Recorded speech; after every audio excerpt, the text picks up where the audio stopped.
practice 6, we're going to be looking at training modalities. And we're going to do this slightly different this time. I'm going to share information on practice 6.1. We're looking at cardiorespiratory endurance training modalities. But then for practice 6.2 and 6.3, you're going to do a little bit of research, and then you're going to share that information about resistance training and training systems to the rest of the class. So I'm going to kind of set the model here, and then you'll be doing that for us in class this week. So like I said, we're going to be looking for this one. I'm going to be doing cardiorespiratory training. So if we look at cardiorespiratory endurance, these are the main methods or training techniques to develop cardiorespiratory endurance. And again, we're going to look at each one of these in a little bit more detail. So first off, I try to put everything on one slide. Typically, we only really want about three to really no more than 7 points per slide. So you can see I have more. And what that does is there's almost like too much stuff to look at here. But again, I wanted to put it all on one slide. So for yours, you can develop this over several slides. Maybe take each one of these major bullet points and create a unique slide for it. With that being said, first of all, we're going to be looking at long, slow distance. Sometimes it's referred to as LSD runs. But the purpose of the long, slow distance runs is really to establish a cardiorespiratory endurance base. Not only the cardiorespiratory endurance, but also those tissues, right? Your bones, the muscles, the ligaments, all those things that we're training the body to endure distance, time under load. So really, this is it's usually a steady state where you're running at a pretty constant pace. And it's typically more than what you're competing at. So like in high school, it's maybe a 5K, 3 miles. In college, it might be 5 miles or an 8K. So we're running more than that. We're running 10, 12 miles at a given length. And what this really does is it's establishing the aerobic base. So we can build off of that. It's really non-specific. So one of the benefits of this, right, we're building endurance. And a lot of times this is going to occur in the early or preseason. And this is when the team comes together and maybe we're running as a fairly big group or groups. And since it's at a steady state, it's at a pretty low to moderate intensity, there can maybe be some conversation, some team building, some joking that might go on during those runs. Some of the cons or downsides of it is, right, we might be doing too much too soon. We might be adding too much mileage for certain people, which then can increase the risk for injury, which then might plague them throughout the season. Some of these things might be unsupervised. Right, they might be going out on a country road or a road for miles for maybe an hour or more at a time, and it's unsupervised, right? They might spread out. We don't want to get lost. They don't get an injury out there, right? There might be traffic out there, so just some of those things to be considerate of as you play, especially with like high school or younger athletes. And another con might be that it's under speed training, right? We're doing long miles, so we're doing it at a kind of an easy, slow pace. So the applications, right? This is really pre or very early in the season, and right, some things we might consider is we might have varsity athletes coming in, the upper class They might have a more established base. They might be more mature, especially if you're thinking about high schoolers.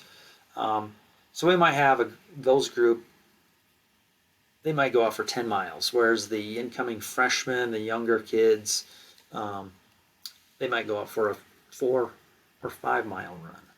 So we can group them based on that. And we also want to mix up surfaces, right? If they're pounding the pavement, that can increase the risk for injury. So mix it up. So we're not on we're on roads and sidewalks, but we're also on trails or fields. Maybe we do some track work. So that's long, slow distance. Next, we have a steady state or tempo runs. And basically, this is where we're running at a kind of fixed or constant speed. And the purpose of this, right, we're developing speed endurance, and we want to pace our pace setting, right, pace targeting.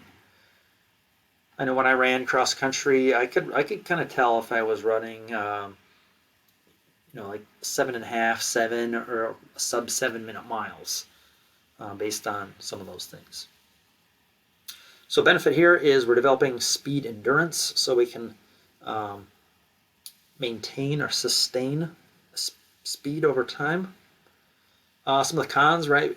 We may be doing fixed pace things. So we might make adjustments. We may have to speed up or slow down to hit a target pace.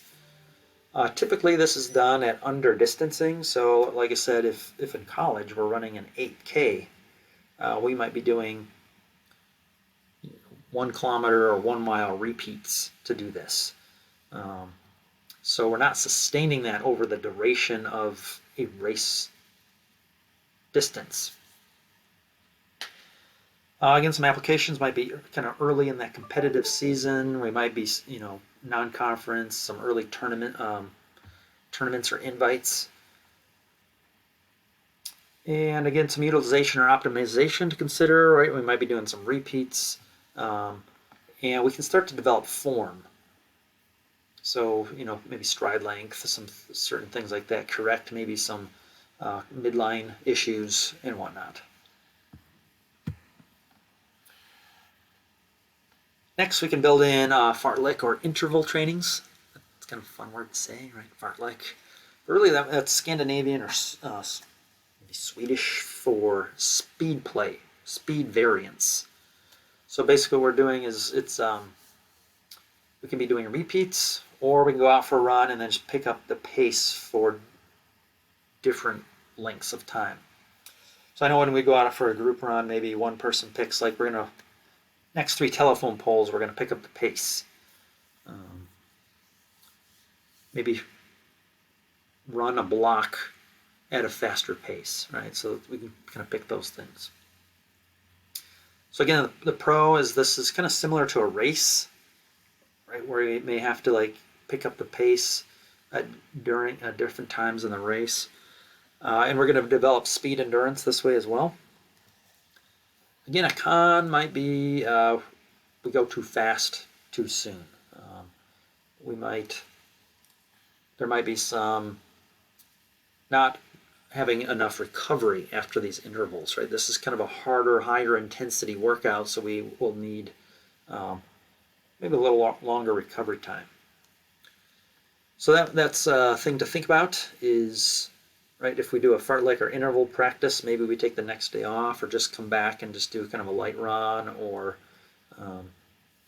maybe we do this on a Thursday, Friday we take it easy, Saturday we race, right? So this would be a little bit better in the mid-season, as I said.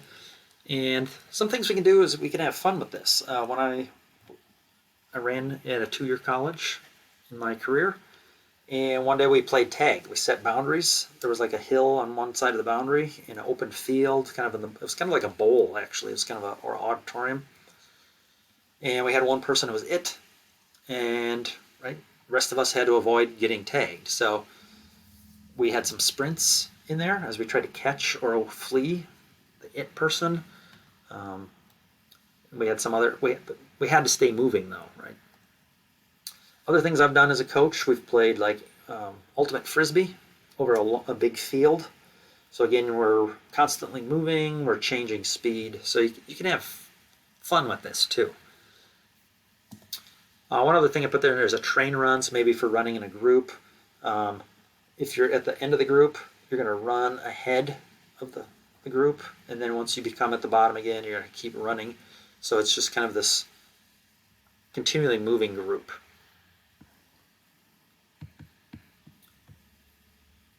Next, we look at over or under speed training. So again, it's basically what it says. We're running faster than maybe race pace or less than race pace. And what this really does is helps work on form and helps develop some power. Right, there can be some psychological aspects involved in this too, especially if we incorporate like hill training.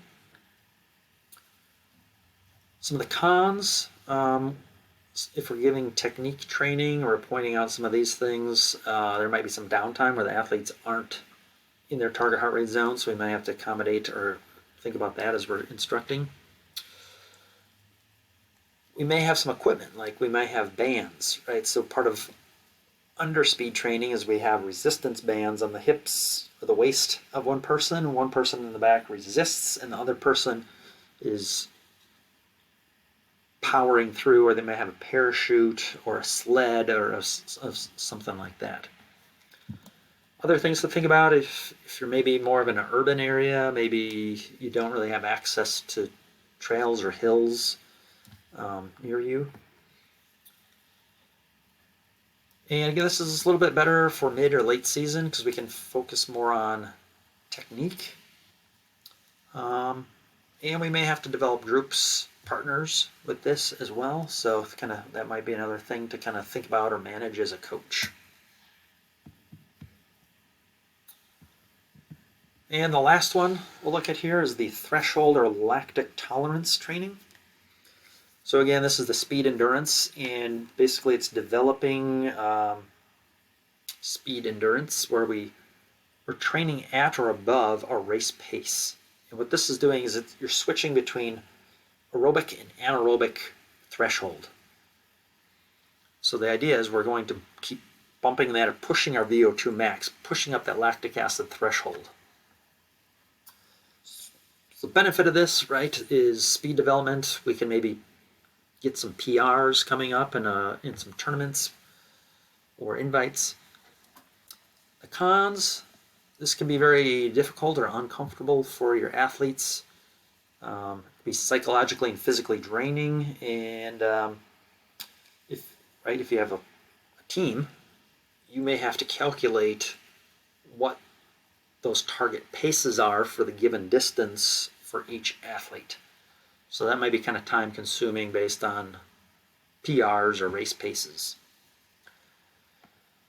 So again, applications, you might have to have a big field or a track where you know the distance, where maybe they run repeats. Again, this is really good for late season where we're trying to peak the athlete at a given event. And other things to consider would be, this is a very high intense workout.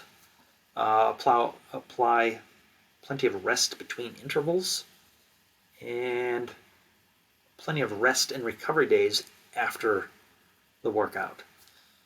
So again, maybe if you're going to compete on a Saturday, maybe we do this on a Tuesday or Wednesday and then give them Thursday, Friday off, or have easier days on those days.